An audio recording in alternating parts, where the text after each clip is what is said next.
chapitre 16. Il s'agit des Z. Ainsi, la valeur numérique de Z est de 72. Et c'est pour cela qu'il est indiqué, voici que je viens vers toi dans un nuage épais. Et c'est la force et l'émanation du nom de 72 lettres. Et il est dit d'elle, voici que l'Éternel chevauche un nuage léger. Il se trouve que le nuage c'était Z lorsqu'elle se trouve avec les 72 ponts, comme cela est connu.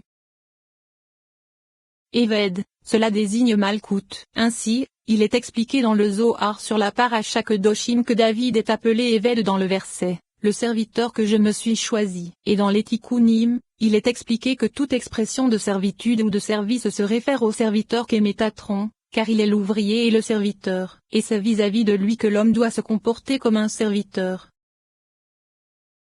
Avodat Alevim. Il est expliqué dans le Zohar sur la paracha Pécoudé que c'est Bina qui est appelé Avodat Alevim par le Secred, le Lévite, lui, servira, comme nous l'avons expliqué dans la section sur l'essence et la gouvernance, et il est expliqué ailleurs que Malkout est appelé Avodat Alevim par secret selon lequel ils transportaient le tabernacle sur leurs épaules.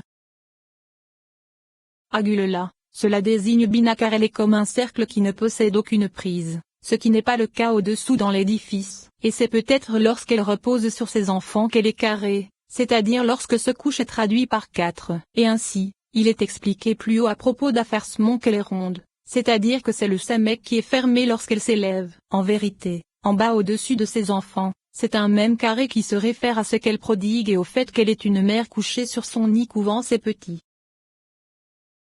Hegel, il me semble que cela se trouve du côté de Géboura. Tout comme le taureau, et la génisse c'est Malkout du côté du jugement. En vérité, cela se réfère aux forces du jugement qui leur sont associées. Il est expliqué dans le Zohar sur la paracha Vayei que c'est Malkout qui est appelée Ad, qu'elle soit unie avec Tiferet ou qu'elle se trouve en bas à son emplacement. Et il est possible que cela signifie que c'est uniquement son témoignage et rien d'autre qui permet d'appréhender la Tzilut. Et étant la fin des degrés, lorsqu'elle s'élève pour s'unir avec son époux, elle est également appelée Ad, et c'est ce qu'il est dit, et cette éternité est également appelée ainsi en haut. Et le sens en Ekad est une expression de communauté, et c'est pourquoi elle est toujours appelée Ad, et ce qu'il est dit ici c'est qu'Ad se réfère à Bina, et il est possible qu'il s'agisse également de Malkout lorsqu'elle se trouve avec Tiferet, et c'est le Shabbat éternel. Et dans la paracha Bereshit, il est expliqué que Yesod est également appelé Ad, et il est possible de réconcilier ces deux commentaires car il est expliqué que c'est l'emplacement où son témoignage pouvait appréhender la Tzilut, au commencement, avant la diminution, ou bien c'est parce que son témoignage peut appréhender la Tzilut qui est le monde du mal, et qu'au-dessous d'elle se trouve le monde de la femelle Carbina et le monde du mal comme cela est expliqué dans le Zohar sur la paracha Vayei. Et à partir de Yesod et au-delà, tout est mal, ou bien c'est que c'est grâce à elle que se fait l'union, c'est-à-dire la communauté comme nous l'avons expliqué. Eda, il est expliqué dans le Zohar sur la paracha Vayetze qu'Eda c'est Malkout, et le sens en est que le sud, le nord et l'est qui sont Z, Géboura et Tiferet se rassemblent et se réunissent par le secret de l'union. Et ainsi, il est expliqué que dans mon témoignage que je leur enseignerai le mot Edoti provient du mot Eda. Edut, c'est le sujet de l'union. Et ne lis pas Edut mais déote. Ce sont Tiferet et Tzadik car ces deux déotes proviennent d'une expression de rassemblement. Tzadik est le témoignage existant entre Tiferet et Malkout, et Tiferet se trouve entre Okma et Bina. Et nous avons déjà détaillé cela dans la section quant à savoir s'il est Nesof et Keter. Et dans le Zohar sur la paracha Pécoudé, il est expliqué que les lettres Yodé sont un témoignage et que c'est grâce à elles que tous les mondes existent, car dans Yah, l'Éternel, se trouve un roc éternel, et il est possible que ce soit grâce à elle qu'existe le témoignage Kedaat, c'est-à-dire le Vo, Abba et Ima, Yodé et Yod et Vo. Éden, il existe de nombreux délices, et le Rashbi, qu'il repose en paix, l'a expliqué dans les Tikkunim. En vérité, ce qu'il est expliqué c'est que le principe du délice s'applique le mieux à la Keter suprême, et qu'ailleurs il s'agit d'une demande. Et voici ce que l'on trouve dans les Tikkunim, et il n'existe d'Éden que la Keter suprême qui est prodigieuse et cachée. Et c'est pourquoi il est dit d'elle, qu'aucun œil n'a vu, outre toi, Elohim. Voici qu'il est dit de façon négative et il n'existe d'Éden et ce Torah. Et il ne faut pas dire que cela signifie que l'Éden dont il est question ne se trouve pas là, car il est dit dans le Talmud que l'Éden ne s'applique qu'à Keter puisqu'à propos de l'Éden il est dit, qu'aucun œil n'a vu, outre toi, Elohim, et c'est pourquoi le mot Éden ne s'applique qu'à la Keter suprême car elle est prodigieuse et cachée, et qu'elle ne peut être appréhendée en rien. Et il est expliqué, qu'aucun œil n'a vu, outre toi, Elohim. Le sens en est qu'il n'y a personne qui puisse voir de ses yeux Elohim, c'est-à-dire Bina, outre elle-même. Et c'est sous forme de demande que Bina et Okma sont appelés, et cela s'applique plus à Okma qu'à Bina. Et c'est ce que le Rashbi, qu'il repose en paix, a expliqué dans les Tikkunim. Et un fleuve sortait d'Éden. Il y a Éden et Éden. C'est ce qu'il est écrit, tu les abreuves du fleuve de tes délices.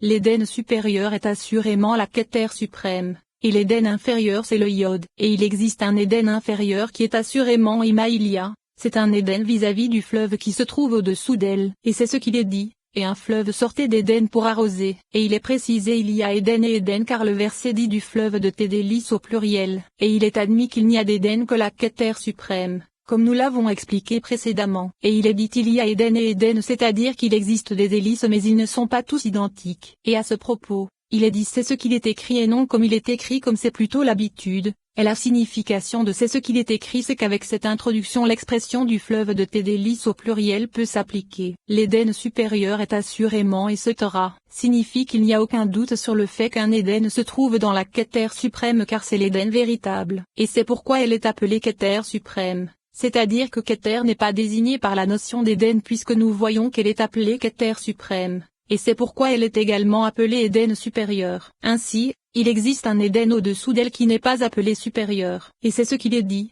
et l'Éden inférieur c'est le Yod, c'est-à-dire que puisqu'il existe un Éden supérieur, l'Éden inférieur serait Okma, et puisque cela est difficile car l'Éden se réfère à la dissimulation, comme dans le verset qu'aucun œil n'a vu, outre toi, Elohim, c'est pourquoi il est dit c'est le Yod, comme pour dire que Okma est également caché puisque la lettre qui se réfère à elle n'est appréhendable que par son mystère. Et il existe un Éden inférieur et ce Torah, il s'agit d'un troisième Éden, mais il ne s'agit pas de l'Éden en essence. En vérité, c'est un Éden vis-à-vis du fleuve qui se délecte et sort de lui. Et c'est ce qu'il est dit, et il existe un Éden inférieur qui est assurément Imaïlaha, et il ne s'agit pas d'un Éden vis-à-vis d'elle-même. En vérité, elle est un Éden vis-à-vis du fleuve qui se délecte et sort d'elle. Et il est expliqué, et un fleuve sortait d'Éden c'est-à-dire que Tiferet est le fleuve qui sort de Bina, et puisque le terme d'Éden n'est pas précisé, l'expression un fleuve sortait est expliquée en disant que cela signifie qu'elle sort de Bina car elle ne peut sortir que de Bina. La règle qui se dégage de ces paroles c'est que l'Éden essentiel se trouve dans la Keter suprême, et que ce terme s'applique partiellement à Okma et à Bina mais avec une plus grande difficulté, et elle est appelée Éden vis-à-vis du fait que le fleuve se délecte d'elle. Et dans la Parasha Vayei, il est expliqué à propos du verset les bénédictions de ton père et ce Torah, que l'Éden se réfère à un autre sujet. Qu'est-ce que d'Éden? C'est lorsque tous les membres reposent sur un seul lien, et ils se trouvent dans le plaisir et le désir depuis le sommet, en haut et en bas, et tous déversent leur plaisir et leur désir en elle. Et ils deviennent assurément un fleuve qui jaillit et sort d'Éden. Et le tout ne forme qu'un seul sujet car l'Éden se trouve toujours en haut. Et si nous disons que l'Éden se trouve en bas, il n'existe aucune séphira en bas qui soit appelée Éden, outre lors de l'union de toutes les séphirotes depuis le sommet supérieur, c'est-à-dire de Bina jusqu'en bas, et alors, ceci est appelé Éden. Et le sens en est qu'elle ne constitue un Éden que vis-à-vis du fait qu'elle se délecte d'elle-même grâce à leur nourriture provenant du sommet qu'est Bina. Et c'est l'inverse du contenu de ces paroles.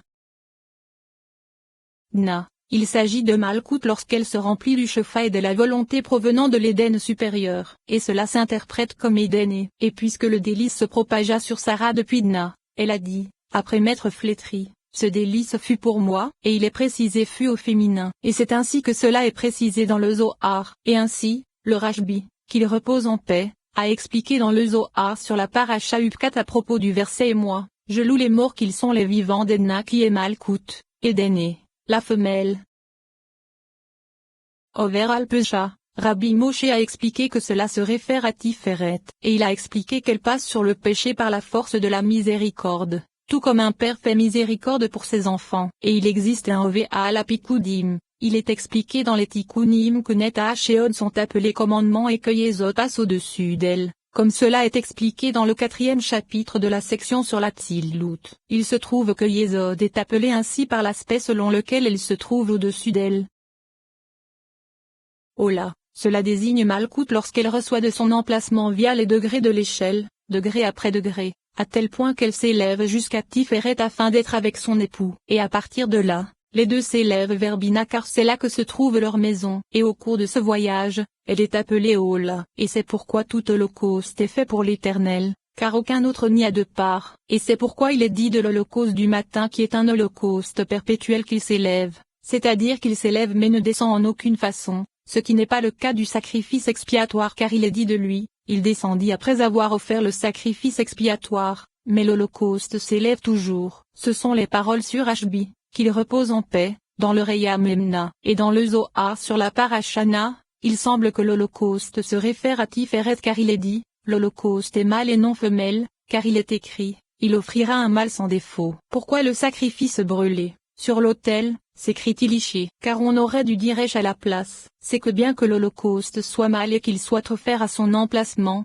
la femelle ne doit pas s'en séparer mais doit être offerte avec lui afin de les associer l'un à l'autre, car la femelle s'élève vers le mâle pour se joindre à lui. Voici que cela ne pose aucune difficulté, et il n'est pas immédiat de dire que l'holocauste se réfère à Malkout, car il est expliqué plus haut dans le Reya Memna. Garde toujours à l'esprit que l'holocauste se réfère à Tiferet et non à Malkout car il est écrit, il offrira un mâle sans défaut. La difficulté provient de, pourquoi le sacrifice brûlé sur l'autel, s'écrit-il chez, c'est-à-dire avec l'expression du féminin alors que le mot tesh est une expression masculine. C'est assurément que bien que l'holocauste soit mâle et qu'il soit offert à son emplacement, c'est-à-dire Tiferet, le principe de cela se réfère à Malkout qui s'élève à l'emplacement du mâle. Et il est expliqué que l'holocauste c'est Malkout, elle s'élève vers le mâle. Et c'est pourquoi le mâle est attaché à Malkout afin qu'elle s'élève vers le mâle. Et seul le masculin est associé à son nom car il en est le principe. Et maintenant, ces paroles sont cohérentes.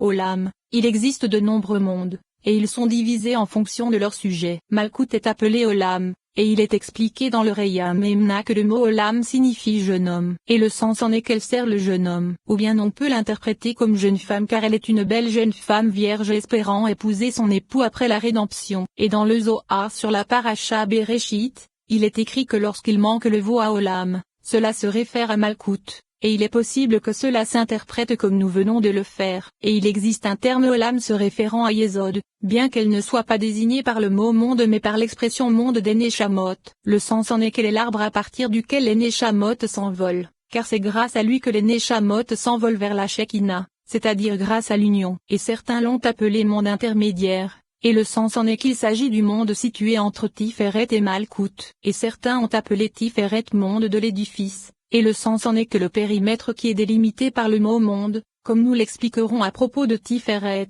la contient car il est connu qu'elle possède 6 directions, c'est pourquoi il est approprié de l'appeler monde. Et maintenant, il existe 2 mondes, ce monde, et le monde à venir qui est Bina, et c'est ce que nos sages de mémoire bénis ont expliqué, il le servira éternellement.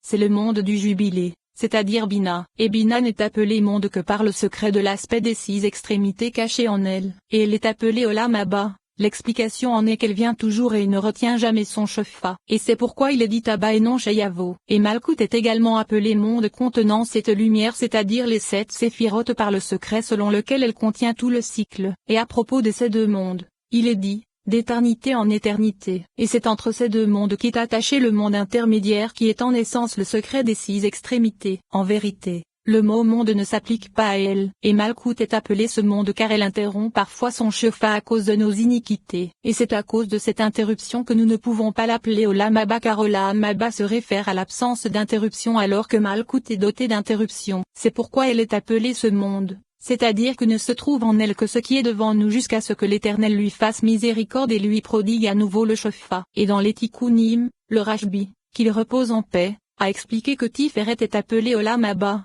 Veau et ce sont 2 enfants, et ce sont ce monde et le monde à venir. Veau pour le monde à venir qui est un monde allongé, et pour ce monde qui n'est pas allongé. Et nous pouvons dire que le principe du monde à venir c'est Bina, et elle est appelée monde à venir vis-à-vis de son aspect qui propage le fleuve pour arroser les plantations qui se trouvent dans le jardin. Et le fleuve c'est le Veau, c'est-à-dire le monde allongé, et c'est vis-à-vis de l'aspect qu'elle possède avec Bina de laquelle il sort. Et il y en a qui ont appelé Bina monde de la vie car elle reçoit la vie supérieure qui se trouve dans Okma et la prodigue en bas via les vivants. Et c'est pourquoi elle n'est désignée par ce nom que lorsqu'elle prodigue la force de vie depuis Okma. Et d'autres l'ont appelée monde de l'intelligence car elle est appelée ainsi lorsqu'elle reçoit la force de l'intelligence supérieure qui est Okma et qui est proche de Keter comme nous l'expliquerons. Et d'autres ont appelé Okma monde du mystère car en elle, les extrémités sont des existences très fines. Et c'est pourquoi elle est appelée monde du mystère. Ainsi,